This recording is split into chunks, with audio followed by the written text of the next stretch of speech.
Okay, so good afternoon, everybody. So I'm Nicola Henning. I'm the founder of Women Empowering Women UK.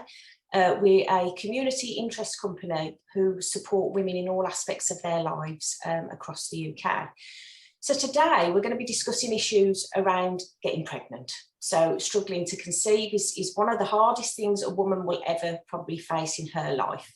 So to make matters worse, stress and anxiety of a difficult fertility journey can prevent pregnancy from occurring. Not to forget the harm it does to a woman's mental health and her overall emotional well-being.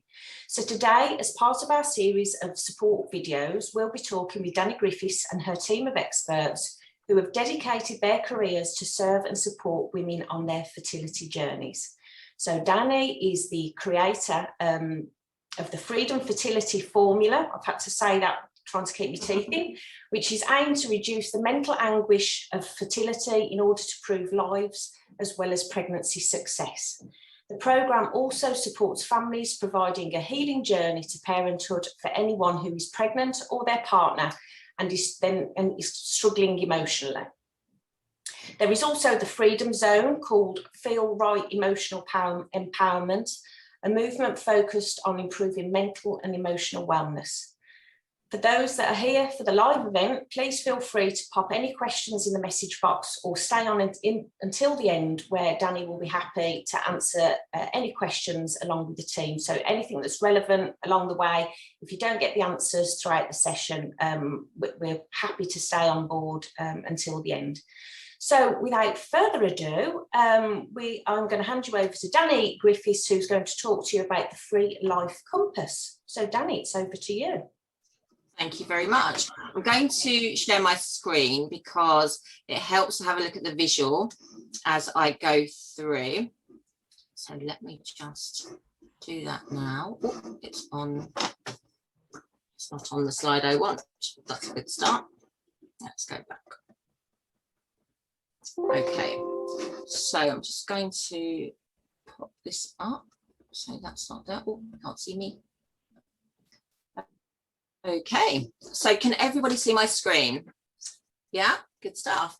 Okay, so as Nicola was just sharing, both my passion and the passion of our team of Freedom Fertility Formula specialists is really around supporting those struggling to conceive from an emotional well-being perspective.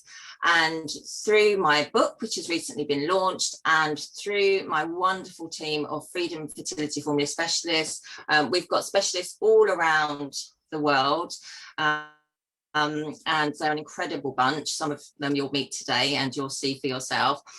We are on a mission to put taking care of mental and emotional well-being at the heart of every fertility journey. So step by step, one way or another, we're wanting to get that message out there of how important it is to not just look at the physical aspect of fertility and what you can do to help from that physical perspective, but also to support your mental and emotional wellness as well. And as you can see in big pink letters there, I say it's time to stop waiting to live. So let me explain a little bit more about what I mean by that as I go through the slides. And I am going to share with you the Free Life Compass and how it fits with what the other specialists are going to be sharing with you today. But I also want to start almost really at the very beginning of your journey with getting pregnant, struggling to conceive. And so here we are at month 1. And this would have been, you know, for some of you, it's going to be many, many years ago. Some of you watching this, some of you may be relatively recently, but at month 1, you're at that place where you've decided that you want to have a baby. How exciting. And for most, that means in the first instance, natural conception, unless for any reason you know already that you are going to need medical support, or you're going down a road of something like solo parenting, or you are in a lesbian relationship and that you need support with regards to donor sperm, things like that. But let's start with a natural conception journey, and then I'll share with you in a moment how it fits in with an assisted pathway as well. So although you can see that we start at day 1 with disappointment, on your month 1, that's not where you start. And this represents an average 28-day cycle. And I appreciate that not all cycles are the same, but it makes it easier for the explanation. But we start down here with try. You know, we're going to try and have a baby. And of course, in month 1, it's all excitement, isn't it? And you're probably not even checking when is the best time to have sex and all that. You're just going for it and having fun. And even though it's only month 1, and lots of people say, don't get your hopes up. Of course, right from the very starting point, your hopes are up. You want a baby. And then we move into the phase where, oh, it could possibly be happening. And there's excitement in month 1. Of course there is. But then when we get to day 1, when your period starts, right from the get-go at month 1, there's disappointment. You've decided you want a baby. It doesn't matter how many people say, don't get your hopes up. It's not going to happen in month 1. Won't happen that quickly. You're disappointed. Of course you are. So that's the cycle of month 1. And, you know, maybe that sticks around for a while in that you're still feeling excited. And then you get the disappointment, but it's okay because it's early doors. And everyone says, you know, it's not going to happen straight away. And of course, we know that in the main, we're told to try for at least a year before we start to worry. But the worries don't start all the way over here, month 12. They've already started to sneak in before that. So the excitement phase, bit by bit, starts to become a little bit more scary. Start to worry a little bit more. The disappointment phase starts to feel a little bit more heavy, a little bit more scary. And over time, those 2 phases become more and more intense. And actually the hope part becomes a little bit more difficult to do. And the try part becomes a lot less fun. And then for some, of course, that goes into many years. And this is what that looks like 5 years after trying. 10 years. Now we can start to appreciate from this visual alone, or even this,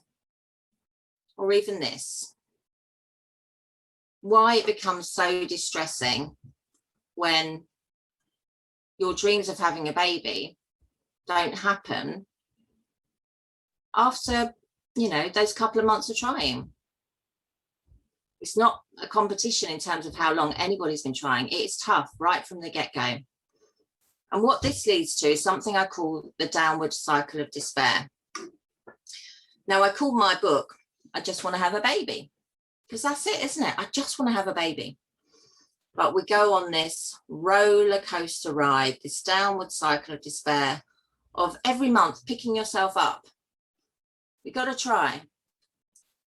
There is hope. If you're still trying, there is hope. And that's something I say to all of my clients, that, you know, even though it may feel that all hope is gone, whilst there's something within you that's saying it's right to keep going, the hope is still there, however faint. But of course, the fear comes back and the despair when it's not working out. And the aim of the work that we do as Freedom Fertility Formula specialists is to help move you from that place of fertility despair back to a feeling of freedom and being able to live your life more fully again and with joy, which is why I say it's time to stop waiting to live. And we want you to be able to live in the wait. So this is the Free Life Compass. And before I go on, let me just explain what FREE is, because it is an acronym and it means Feel Right Emotional Empowerment. And the work that we do is an approach that I've created called conscious emotional processing. And what we're doing is we're working with our feelings, and we're using our feelings in the way that actually they're meant to be used, in terms of always guiding us forward in the best way for us. So I always had a saying that if something feels right, it is right, which is where that came from. And emotional empowerment is such that rather than trying to squash down difficult feelings, trying to force positivity, that we are free to be able to follow what feels right. So we have the emotional empowerment to make decisions that are also right for us. And sometimes that may be saying no to things when others want us to say yes, knowing when to say yes when it feels good for us to do so, and in general just feeling more confident about the choices that we're making. Now, the important thing I want you to understand when it comes to feelings is that through the mind-body connection, the way we are feeling affects our body. Now, when we're working with our clients, we take the focus off getting pregnant, and we do this for good reason. We know that you want a baby. But by the time our clients come to us, I would say that they have looked at so many different things to help them prepare physically to get pregnant, and nothing's working. And so what we do is we take the focus off that for a little while and we put the attention back on you, because we know that when we do that, not only are you more able to live your life in the way that is going to bring you more joy, to feel that you're actually having a life rather than being stuck in limbo, but also through the mind-body connection, it can support your endeavours also to have a baby. But we take the focus off that for a while, and our clients find that freeing. Our clients find it freeing to be able to sit and talk about their feelings and to start looking at their lives again as a whole, rather than just about their fertility journey. And when most of our clients come to us, I would say that in the main, they're living in what I call the emergency state. Now, when we have any kind of upset in our lives, there's a part of our brain, an ancient part of our brain, that only understands feelings. It doesn't understand things like words and the fact that we're upset that we're not getting pregnant, or that we've seen somebody who's pregnant and that's caused us distress. It just notices the feelings, and it interprets those feelings as danger, and it puts you in the emergency state. Now, from a getting pregnant perspective, that's not a good thing, because that ancient part of your brain will say getting pregnant is going to put you in more danger, because you're not going to be able to get out of danger if you need to move fast. But from our looking at your life, you living a fulfilling life and more joyful life perspective, what it also does is obviously keep you stuck. It affects how you look outwardly at your life.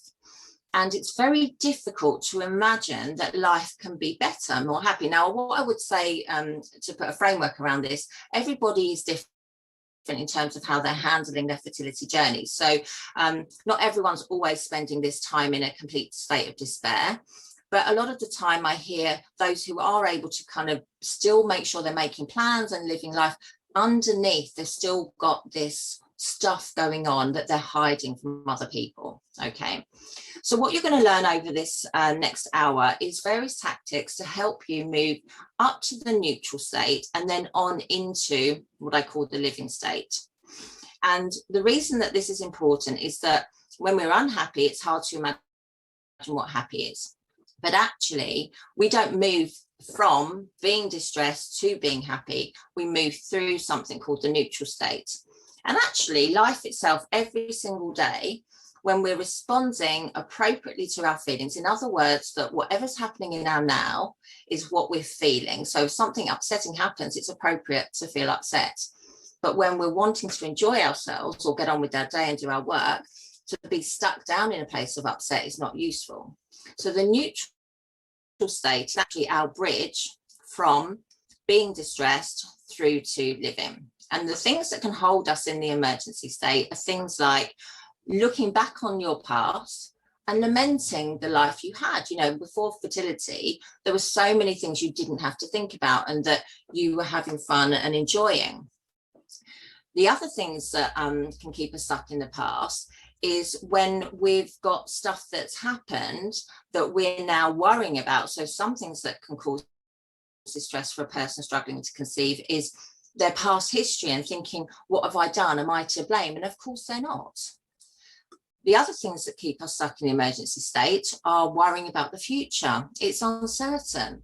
There's so many worries around decisions to be made, choices, whether it will ever happen for you, and everything that goes with that. And what we actually want is we want you to be able to respond to your feelings in the now, which is this middle line. Because of course, as I said earlier, there are things that upset you in the now as well. So you're going to be learning techniques that help you to move from the emergency state into the neutral state, because from that point, you are then more able to look forward and enjoy every day as it comes, knowing that you can handle upsets as they arise.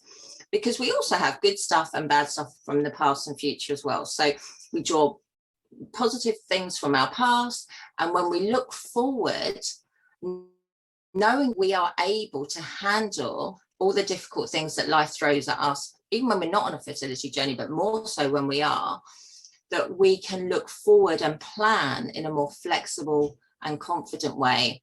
And when we're able to do that, that's when we are free to live in the wait. So I'm going to leave it there and get on to some wonderful techniques now that my colleagues are going to share with you. Okay, Nicola, shall I stop sharing?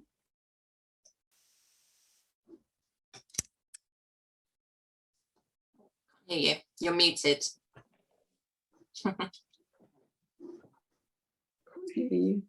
Chattering away, I mean, my lips are moving. Right, sorry, ladies. So I think you gave such a great introduction as to what's going to happen next. So I'll just pass you straight over to Gaynor Almond, who is going to be teaching you a self-help technique called the neutral navigator. So I'll pass you over. Gaynor, it's over to you.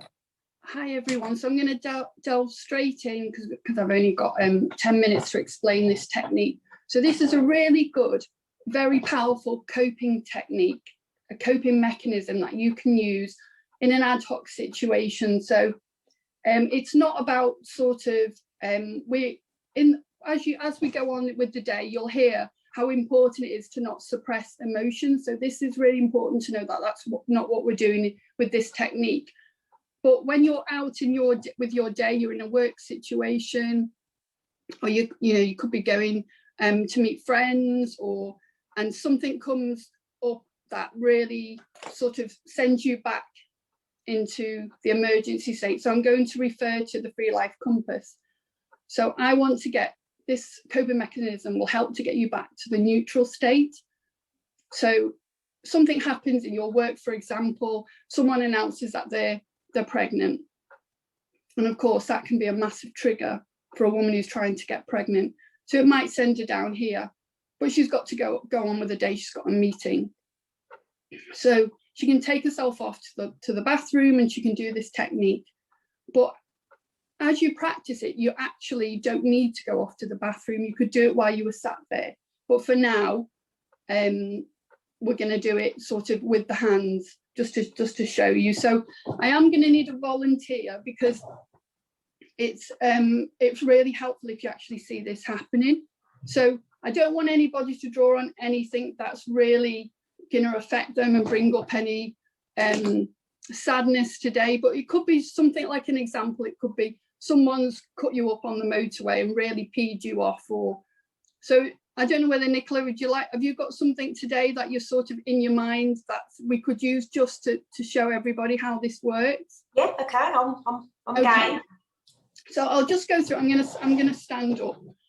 So you see my hands. So the Free Life Compass, as Dany explained, so you've got the living states here, and then you've got the emergency state, and the neutral state is when we class it as zero because nothing much is going on. So life is like this, isn't it? It's sort of up and down. It's never, I mean, some people might be here, but you're never sort of like happy, clappy all the time. Life just goes like this. And we might be reading a book, or we might be just getting on with our cleaning, and we're in the neutral state. It's a calming state.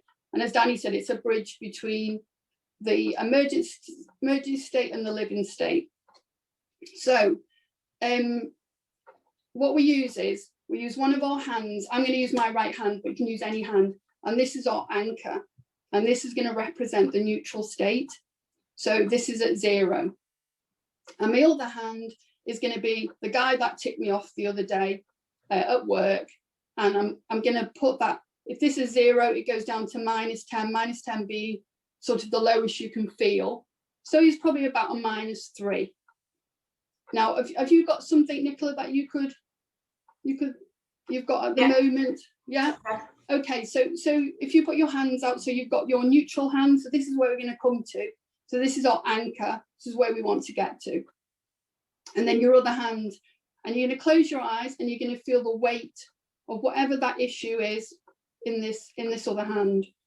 You can really feel that weight holding it down. And you're going to take a deep breath in. And as you breathe out, you're going to come back to your neutral hand. And you can hear my voice talking to you. And you're in a safe place. And you can feel your feet on the floor and the seat that you're sat in. And you're feeling very calm. And then you're going to go back to your other hand. And you can open your eyes, and you can look at your other hand. And do you feel like it's moved towards, where was it to start with? Almost in my lap. Almost in your lap. Okay. So we're going to go back. We're going to close your eyes again, and we're going to go back to your anchor, your neutral hand. And once again, you know that you're in a very safe place, and you can feel your feet on the floor, and you're listening to my voice, and you're feeling very calm. You're going to take a nice deep breath in, and you're going to breathe out. And then we're going to open our eyes, and we're going to go back to that other hand. And has that hand moved any further up towards the neutral? Yeah, it's more or less parallel. Okay, well, we'll just do it one more time just for the purpose of it. So close your eyes again and take a nice deep breath in and a nice deep breath out. And once again, you can hear my voice, and you're aware of your surroundings. You know you're in a safe place, and you can feel your feet on the floor and the chair that your back's leaning on and you're sat on.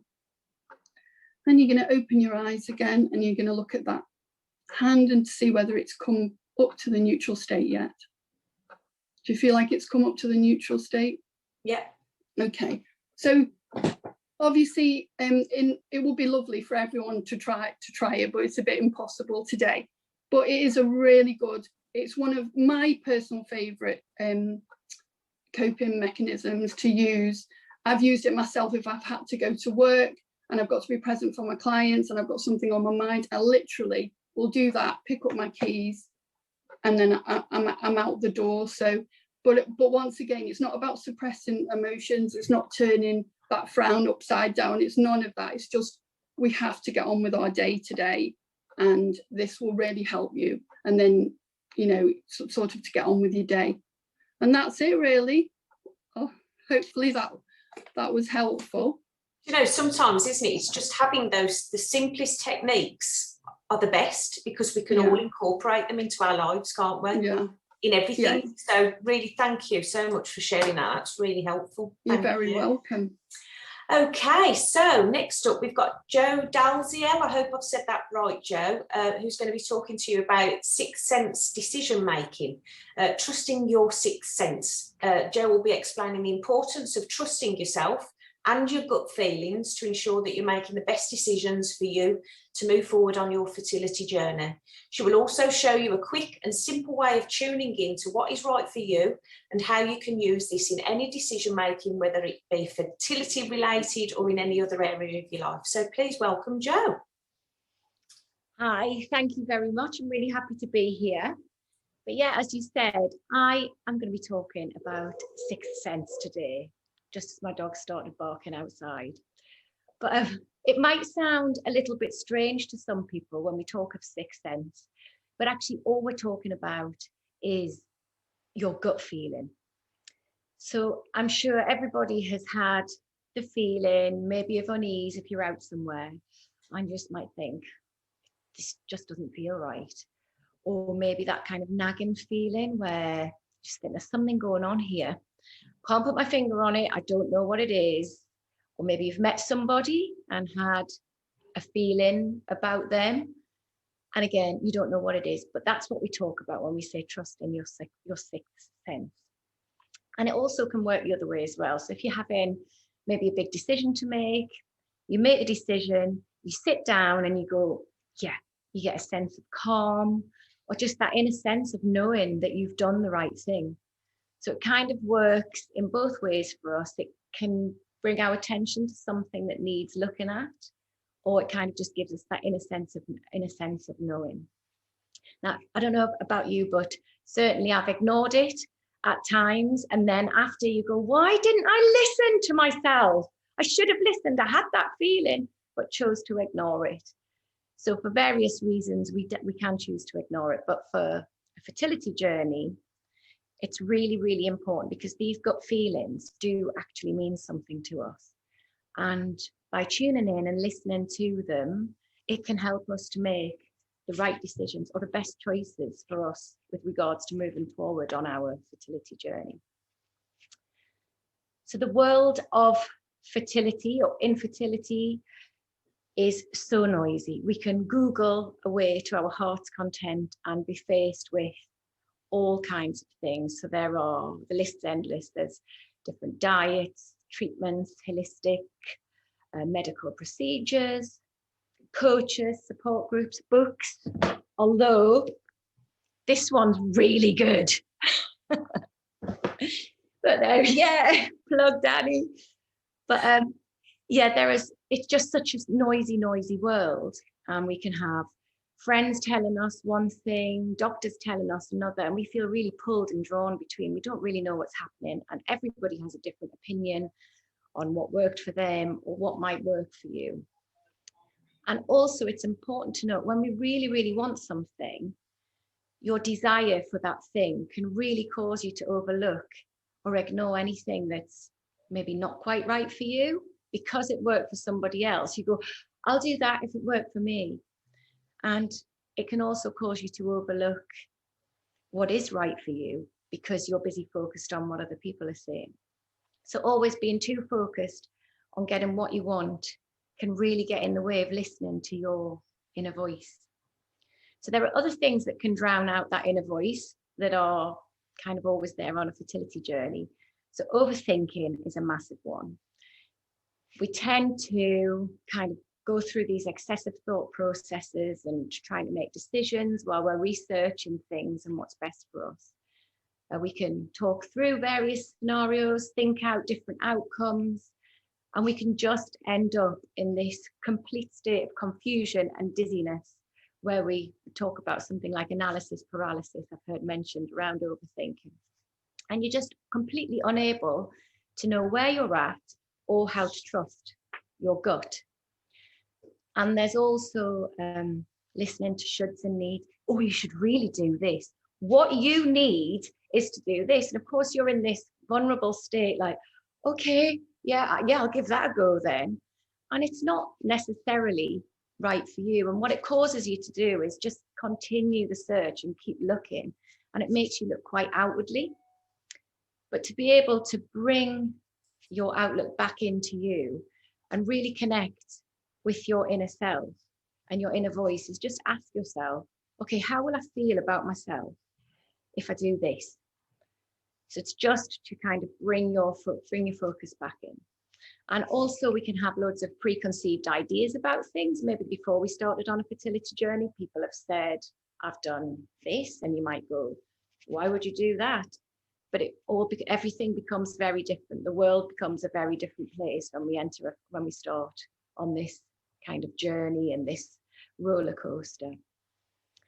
So kind of having these preconceived ideas is a bit like the opposite of overthinking. So we just make quick judgments about things, which can also get in the way of us listening to what could be right for us.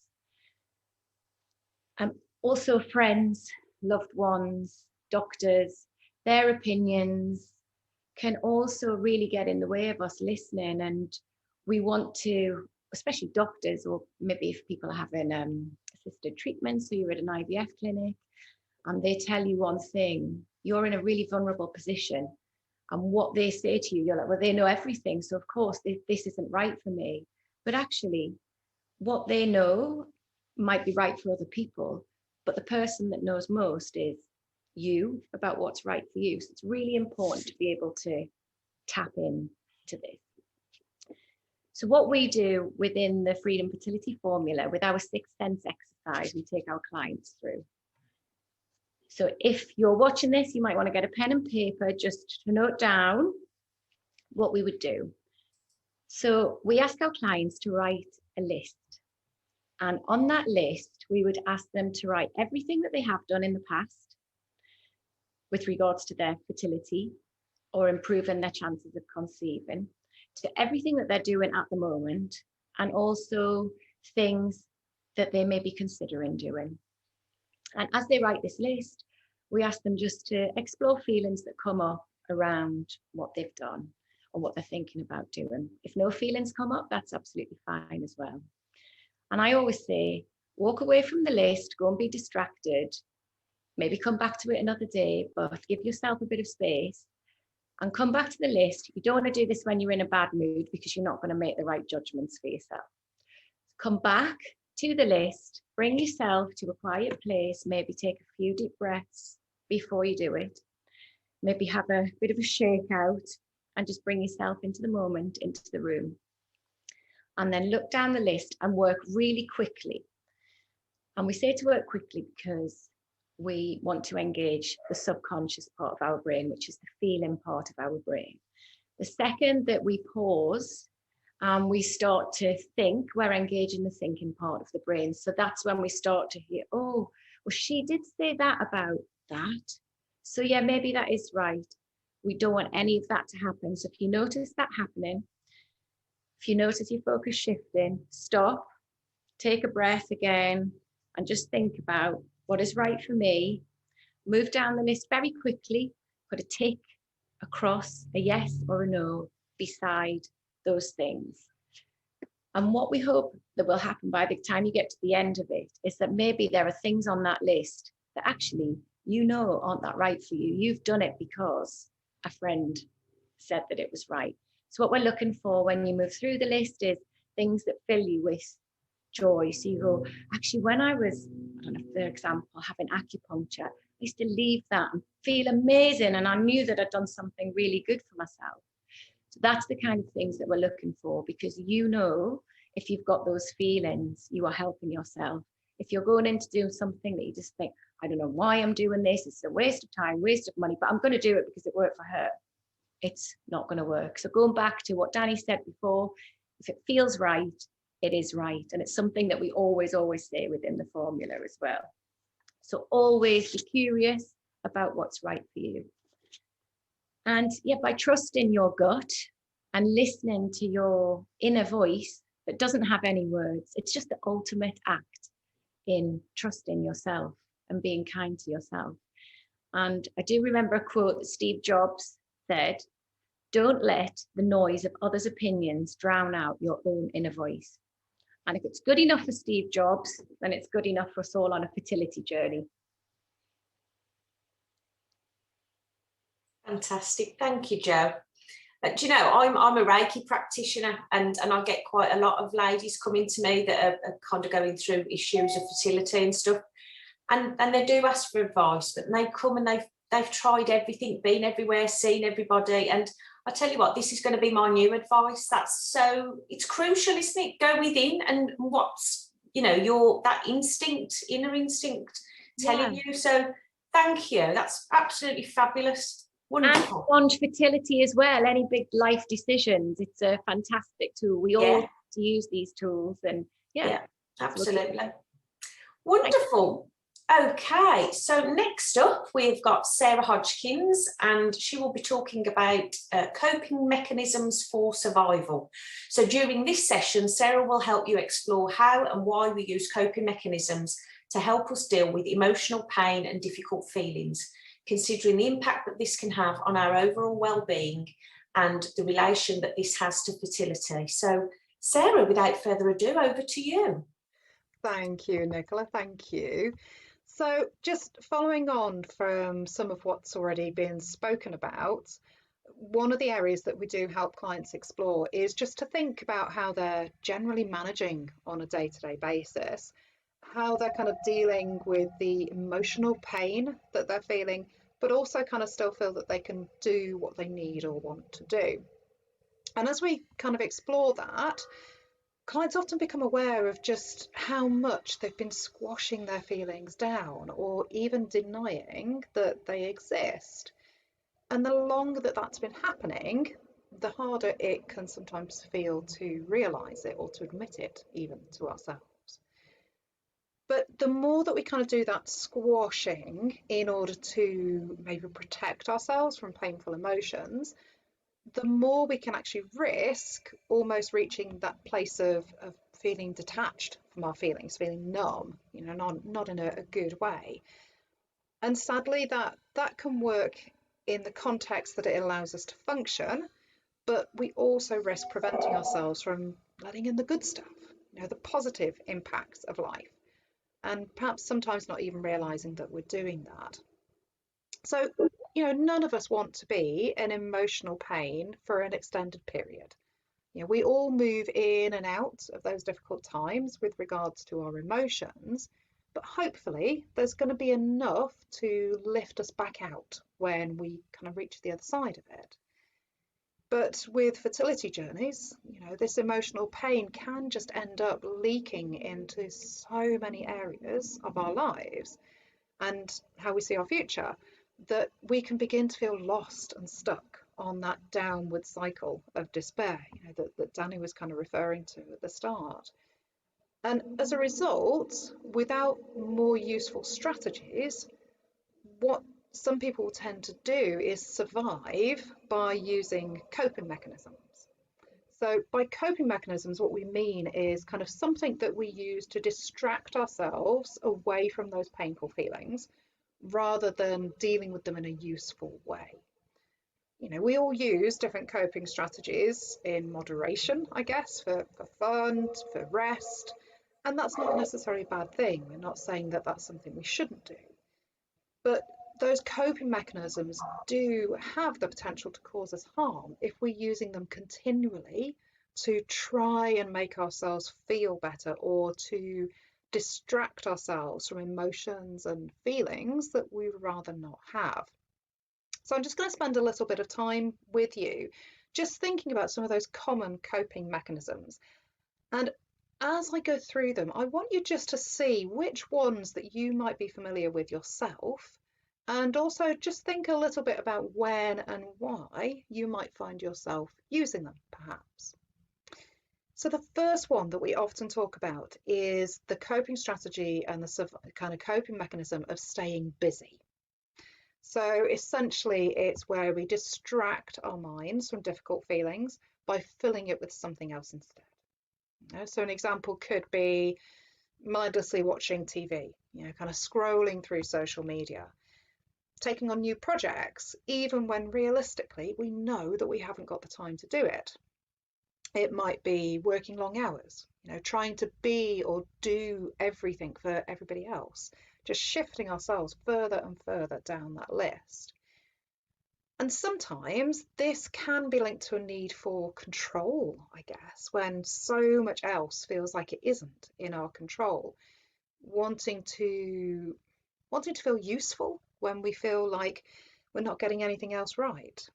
You know, trying to give the impression of having it all or being happy with our lot to reduce the chance of some of those uncomfortable questions, or just feeling so down on ourselves that we find it really difficult to say no or to put ourselves first.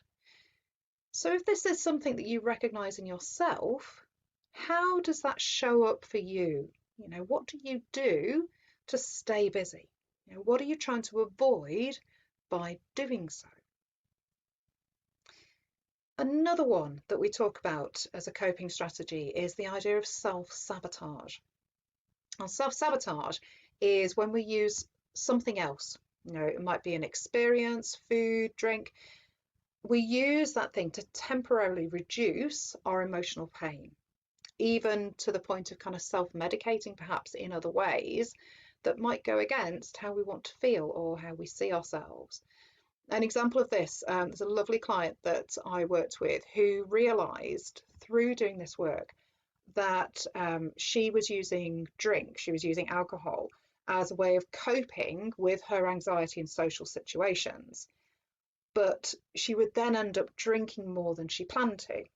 And she'd spend the next few days kind of just beating herself up and worrying about what she might have said or what she'd done or what people might have thought about her, which then just increased that social anxiety more and the need to drink more. That idea of self-sabotage can also link in with the staying busy approach. You know, for example, and I do this all the time, I'm the worst at doing this. It's one of mine that I hold my hand up to.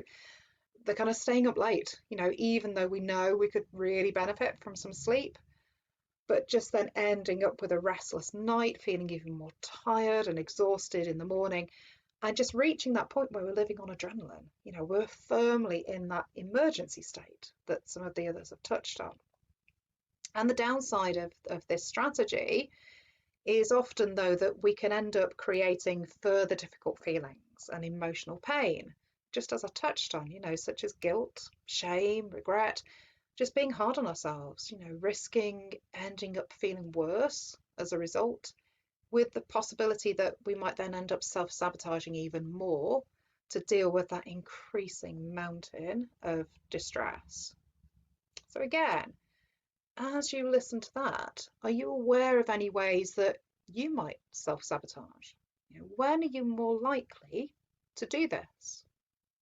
What are you trying to avoid thinking about or feeling? The third one that we talk about in terms of those coping mechanisms is where we reach a place of shutdown.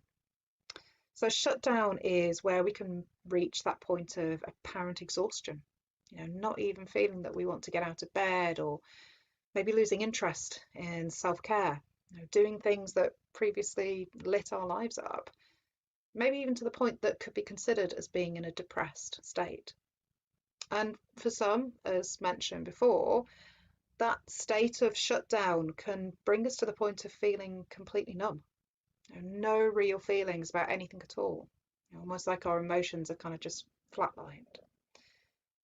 So is that shutdown something that you recognise yourself doing? And if you do, when is it most likely to show up for you? Again, just as, you know, we were talking about before, the whole kind of sixth sense, sometimes using that to tune in to when we notice these things, when we notice them showing up, when we're more likely to use them.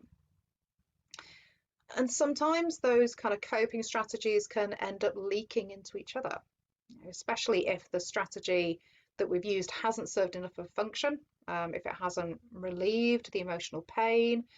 So, for example, somebody who keeps themselves busy might do it to the point of exhaustion, you know, where their only option is to shut down. Or someone using self-sabotage, like alcohol, to numb their feelings to the point where they're becoming shut down as well. So we all sometimes use those coping strategies to get us through challenging times, you know, but when they become our go-to choice, that's when they can become even more damaging. And those coping strategies can unfortunately lull us into a false sense of security. You know, we convince ourselves that they're working, and although there might be some relief from that emotional pain, it tends to be temporary. So if we don't make any other changes, then the feelings are still likely to be there. The longer we avoid them, the louder they may become to just make themselves heard. So instead, how would it feel to know that you had a useful way to uncover, to explore, and to release those difficult feelings as and when they show up, knowing that you could tune in to what they're wanting to tell you? What difference would that make to your life and how you're feeling? And essentially, this is what working with a Freedom Fertility Formula specialist can offer you. That ability to tune in, as Dany was saying, to listen to the guidance of those feelings and why they're showing up, what they're trying to tell us. Okay, I'll hand back over to you, Nicola. Wow, thank you. Do you know, listening to that, you could almost put that in all aspects of your life, couldn't you? it's kind of a bit of soul searching, really, rather than living in denial and distracting ourselves. It's kind of, right, take a breath, let's deal with this head on, isn't it? You know, so it's powerful stuff, ladies, I tell you. Fantastic, thank you. Okay, so next up we have got Claire Caldo, I'm sorry, I've said that right. We're going to be next talking about self-care strategy, discovering what works for you. So Claire will be sharing about the importance of meaningful self-care whilst navigating fertility challenges.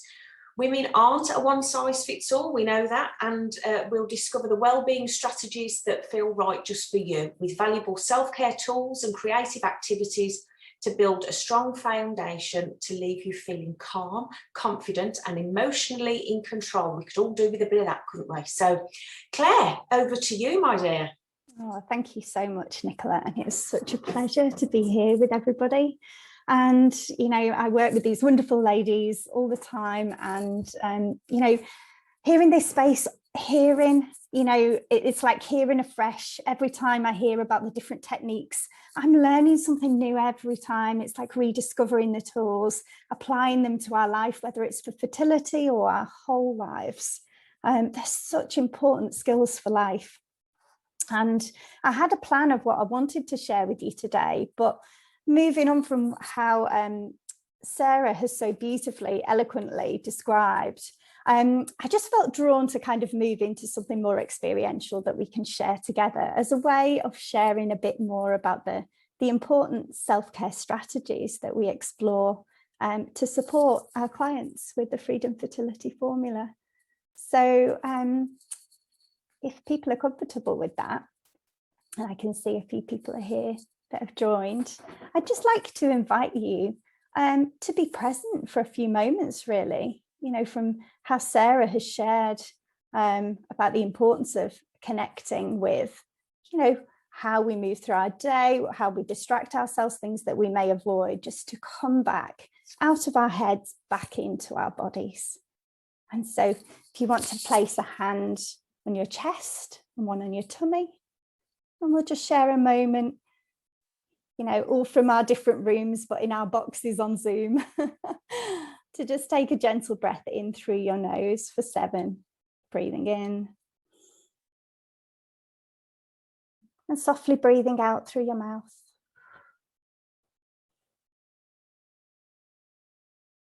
Breathing in through your nose, and out through your mouth.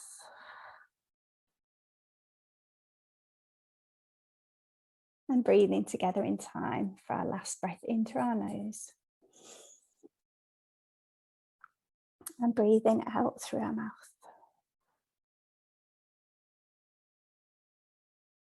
And just taking a moment from this lovely calm space to consider how we do take care of ourselves day to day. Often, even as professionals, we feel we have a strong sense of how to care for ourselves. But it's really important to check in on how meaningful that is, because self-care can sometimes become a chore, an extra thing in our to-do list. And we aren't human doings. We are human beings. So being present, coming back to the moment, as Gaynor so beautifully shared with the neutral navigator, and I'm just changing my position now, moving my hands. How do we find that neutral space? How do we move out of our heads, back into our bodies, and through that bridge, because our minds and bodies are both important. How are we whole? How are we connected? How are we integrated? So self-care, and this can be emotional, it can be physical, social, how we connect with ourselves and with others. It can be spiritual and psychological as well.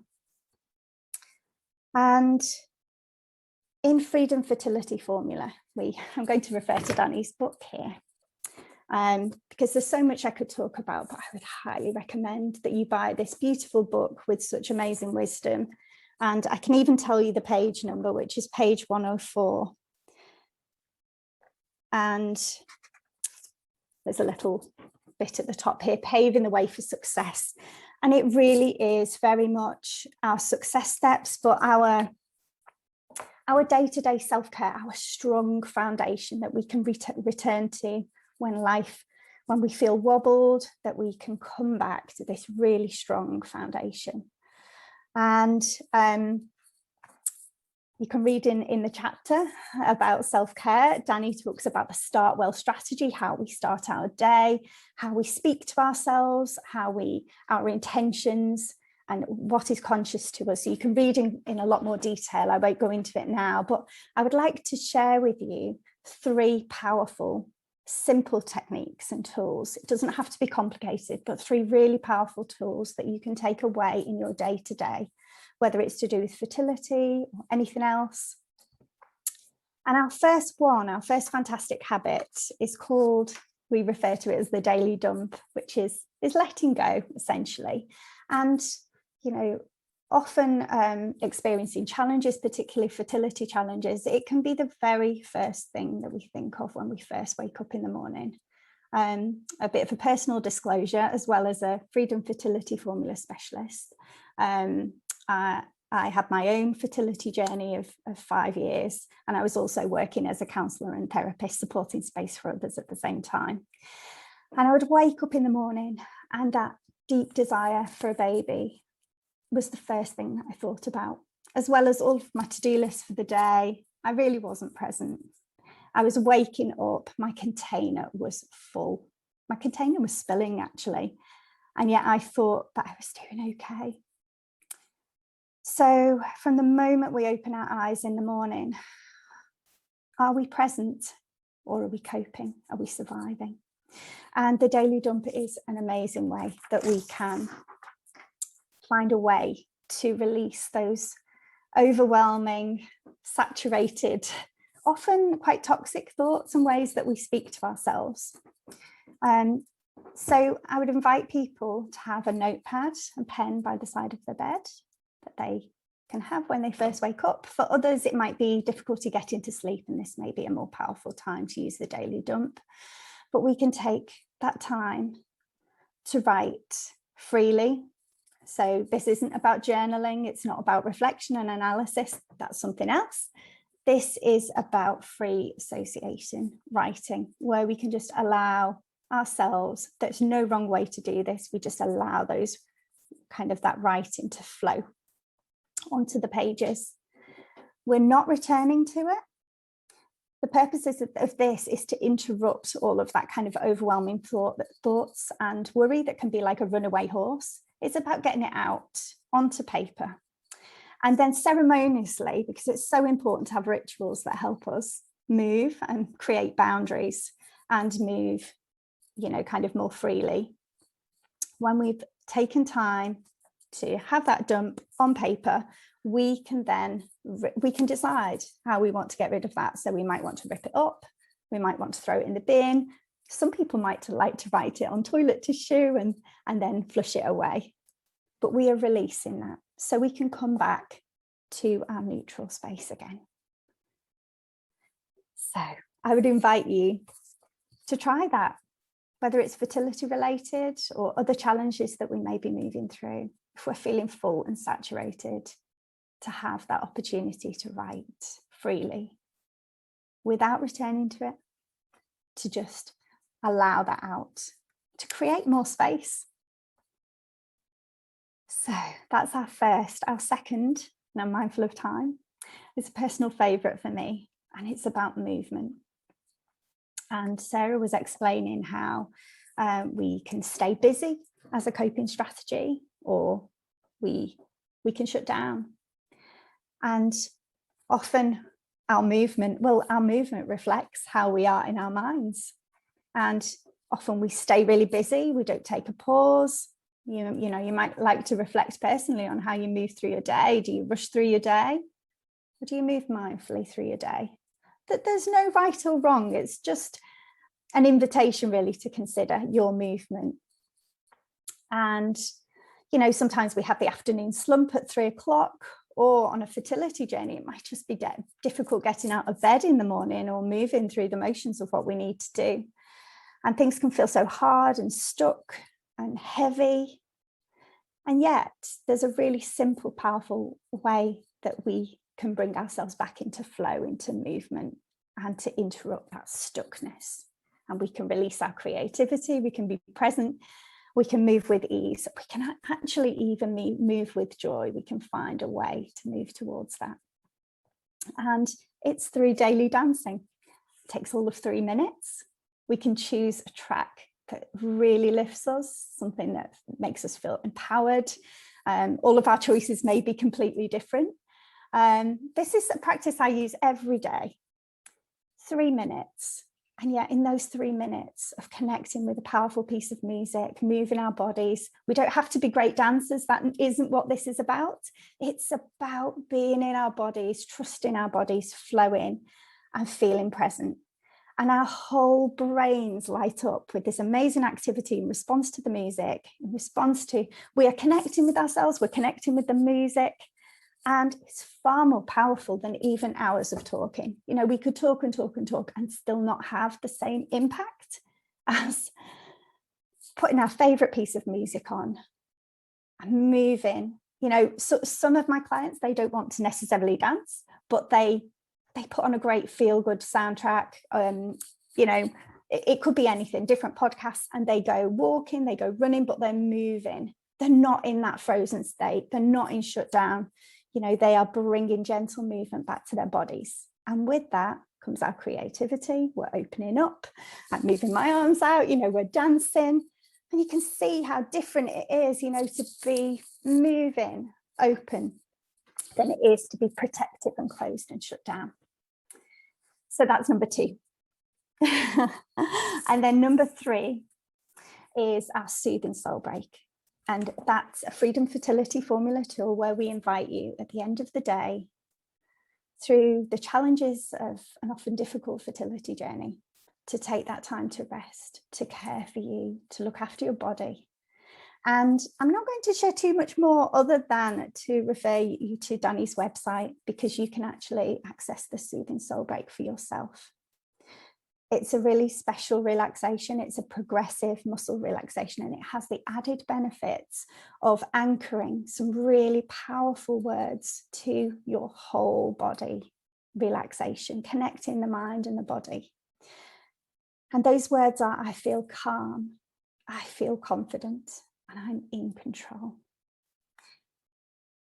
We use those words. We practice them in the relaxation. It's about 15 to 20 minutes where you have the opportunity to lie down and really enjoy relaxing your whole body. It makes for a great night's sleep. You know, in between clients, I use the Soothing Soul Break to restore balance back to my body. I invite you, go and check it out and enjoy the opportunity to use that MP3. Dany's shared that with a number of resources on her site. So that is all from me. And thank you so much for inviting us all and me to share. Thank you, Nicola.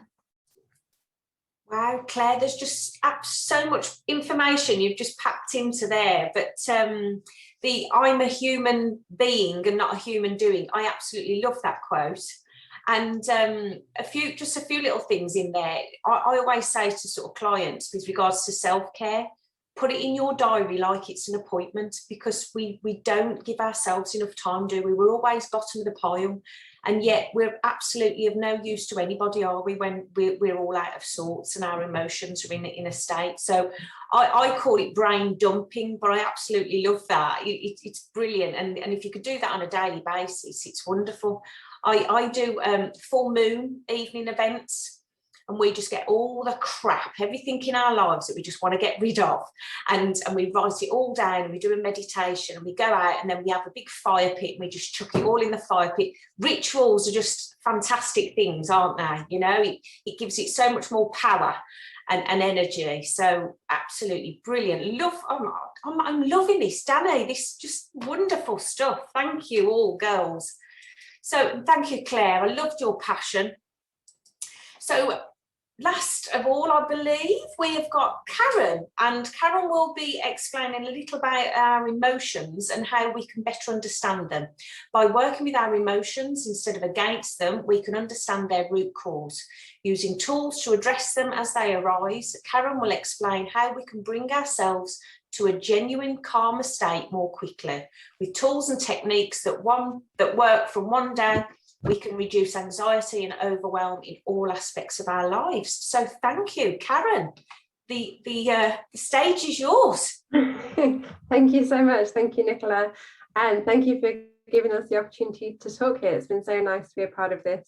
You lovely ladies, my colleagues, being able to share our tools and ideas to get ourselves in that nice calm state. Like somebody else said, I think this is a reminder for all of us. It's so easy to forget these things, so it's a nice little reminder for us all to how to help us daily, not just if you're on a fertility journey. These tools are so useful for our everyday life, really. So yeah, I'm going to be talking a little bit more about emotions, something that's very close to my heart. It's just such an important topic, and it's something that can be so difficult for us to really manage. We're not really taught so much about it growing up. It seems to be a bit of a hush topic sometimes. The most we're often talked to about it is almost to put emotions into different buckets, of the positive and the negative buckets, right? So you have like the anger and the sadness, and typically you'll say to a child, stop being angry, or don't be sad, come on, be happy. And there's this kind of utopia that we should try and be happy and calm all the time. But it just doesn't happen. And that training that we're taught from such a young age just sticks with us. And in our subconscious mind, it creates these maps that we shouldn't be angry, or it's bad to be sad, and we need to always try and be calm and happy and all these different things. And it's just near on impossible, to be completely honest. Even the people that you look at that seem to be really calm, they still have strong emotions. At the end of the day, our emotions are really the backbone of who we are. They're really important for us day to day, and we shouldn't label them negative or even positive, because it's just a different state of mind in many ways. So this topic really affects everybody, and like I say, with this training that we've had since being young, somebody else mentioned it earlier, that we get on this kind of roller coaster of emotions. It's so easy to be on this massive high of, especially on a fertility journey, we're super happy, we're super excited about what could be, about what might happen in the future, and then we have this massive dip into these really hard negative that we label emotions. And it is just exhausting to be on that roller coaster of emotions for anybody, never mind on a fertility journey. It's absolutely exhausting, and it can really make us feel out of control in some way. And on a fertility journey, that's just the last thing that you need, because you already have that sense of not being in control of your own body, because you so desperately want a baby, as Dany's book is well titled. So it all just adds to this sense of loss of control and not the overwhelm and not being able to manage. So another tool that we have under the Freedom Fertility Formula is the 4A process. So this is a tool to really help calm that roller coaster that we've talked about, and to better understand our emotions and to use them as a guide for us, not to be stifled by them, and not to put them in those big positive and negative buckets, but to really understand what they're teaching us and what we can learn from them, and how we can use them to our advantage, not to be hindered by them. So there's 4 parts to the 4A process. You might have guessed there's 4 A's. Little tip. The first one is awareness, and then acknowledgement, analysis, and then act. So the idea is that you keep all of these different elements in your mind when you're hitting these different emotional states. And much like the other tools that we've talked about, the more we practice them, the more they just kind of come quickly. You don't have to really be thinking about them. But at least initially, it's good to really set some time aside and to really consciously be looking at them. So if we go through each of these 4 A's, the first one is awareness. So as soon as we're feeling this kind of strong emotion, either at the start we kind of feel it bubbling up in our tummies or in our chest, or even when we're at the height of it, when we get those emotions, identify it, name it, you know, don't put it in a bucket, the positive or negative bucket, just name it like you would anything else. It's anger, it's sadness, it's happiness, it can be any emotion, just try and label it, give it a name. So that's the first, being aware of that. And the second A is for acknowledge. So you've named the emotion and then you can acknowledge it. It sounds near on impossible to say to be thankful at this stage for a negative emotion, but actually, like I mentioned before, all emotions can teach us something. So if we get to that stage, once we've named that emotion, we can really acknowledge it and say, thank you for being here. Thank you for teaching me something. Thank you for coming to me to guide me to a better place in my life and in my mind.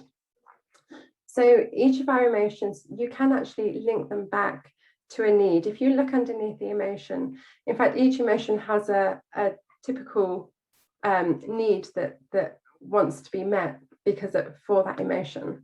It doesn't have to be something big. It can be something really small and relatively minor that we can address that can help that emotion.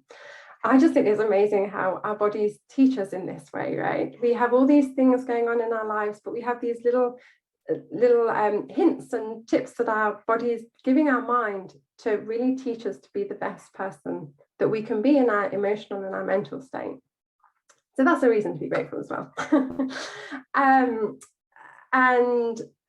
Yeah, if we can, like I mentioned before, if we can really recognize that our emotions are there to guide us, they're not there to hinder us, then once we get to that acknowledgement state of just that simple phrase, we can then acknowledge and be grateful for the emotion itself. So that's the A. So we're aware of the emotion, we've given it a name, and then we've acknowledged it. We've acknowledged that it's come to us and that it's come to us for a purpose. It's not come to us to hurt us or to damage us. It's come to us to guide us and for us to learn something from it. So then the next A is analyze. So this is not the scary analyze from mathematical days at school. This is a positive analyze. So we've talked about how emotions are here to guide us, and then this is the stage where we will really explore them. And so it's worthwhile if you can take a look at your emotions and see if there's any repetition in them at all. Are we feeling angry? Let's say angry. Are we feeling angry at some points in our life or in our day? And can we look beneath that and see if there's any triggers that seem to be causing the anger? Is it a regular trigger that we're having? Can we see any kind of any patterns to our emotions and those triggers? That's one way for us to analyze. And by doing that, if we can analyze in that way, rather than squashing down the emotions and squashing down this unmet need, it can help us to come out of that emotion, better understand it and use it to guide us in our path forward. So we don't really want to, if we have these needs that the emotions are coming from, we don't want to push them aside. We don't want to be ignoring them. We really want to focus on what they are and try and address that need rather than the emotion that comes out at the end. So let's not try and say to ourselves, stop being angry, you shouldn't be angry. Well, why are we angry? Where's that coming from? Let's address the root of it, not the outward emotion. And once we're able to understand where our emotions are coming from, it's a massive leap forward in stopping this crazy roller coaster that we're on. It really helps to get that equilibrium, that sense of calm back in our lives. Like I say, for everybody, not just on a fertility journey. Any emotions that you're having in your life, it's really useful for that. It can feel uncomfortable at first, to be honest, because we've been taught from such a young age to not be angry, not be sad, not to delve in too deeply, because once you start looking goodness knows what you're going to unearth. But it's not like that. Take it slowly, take it one step at a time. That's a lot where we would come in, where we help our clients to really understand and take it one step at a time. It's not, you can't bulldoze these kind of things. But by taking these little steps, little by little, you get to this big picture and these huge big changes. So after we've analysed, we're aware of the emotion, we've acknowledged it, we've analysed it, then we really need to act on it. So we've talked about understanding what the emotion is and where it comes from. Then let's have a look at what we can do to change that. What can we do to change that course of action, that need that the emotion is telling us needs to be addressed?